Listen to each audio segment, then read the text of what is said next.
നാളെ ഇവർക്ക് അവധി പ്രഖ്യാപിച്ചതുമായി ബന്ധപ്പെട്ട അറിയിപ്പും ഏറ്റവും പുതിയ കാലാവസ്ഥാ മുന്നറിയിപ്പുമാണ് ഇന്നത്തെ വീഡിയോയിൽ നിങ്ങളുമായി പങ്കുവെക്കുന്നത്. വിശദമായ വീഡിയോയിലേക്ക് കടക്കുന്നതിന് മുമ്പ് ഈ വീഡിയോ ആദ്യമൊന്ന് ലൈക്ക് ചെയ്ത് കാണാൻ ശ്രദ്ധിക്കുക. ഉപകാരപ്രദമായാൽ നിങ്ങളുടെ സുഹൃത്തുക്കൾക്ക് ഷെയർ ചെയ്യാനും ഇത്തരത്തിലുള്ള ഇൻഫോർമേറ്റീവായ വീഡിയോകൾ എല്ലാ ദിവസവും ലഭിക്കുന്നതിനായി ഈ ചാനൽ സബ്സ്ക്രൈബ് ചെയ്യാനും മറക്കാതിരിക്കുക. നമുക്ക് നേരെ വീഡിയോയിലേക്ക് കിടക്കാം.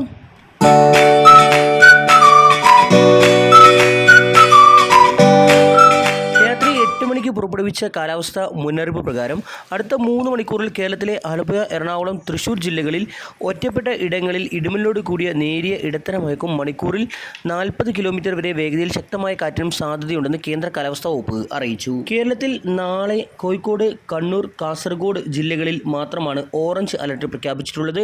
മറ്റ് എല്ലാ ജില്ലകളിലും യെല്ലോ അലർട്ടാണ് പ്രഖ്യാപിച്ചിട്ടുള്ളത്. ഒരു ജില്ലയിലും ജില്ലാ കളക്ടർമാർ പൂർണ്ണമായും അവധി പ്രഖ്യാപിച്ചു. ചാലക്കുടി താലൂക്ക് മറ്റത്തൂർ പഞ്ചായത്ത് പരിധിയിൽ മണ്ണിടിച്ചിൽ സാധ്യത നിലനിൽക്കുന്ന കോടശ്ശേരി മലയുടെ സമീപത്തുള്ള ആറേശ്വരം പ്രദേശത്തെ 5 കുടുംബങ്ങളെ മറ്റത്തൂർ ഗവൺമെൻറ് LP സ്കൂളിൽ ആരംഭിച്ചിട്ടുള്ള ദുരിതാശ്വാസ ക്യാമ്പിലേക്ക് മാറ്റിപ്പാർപ്പിച്ചു.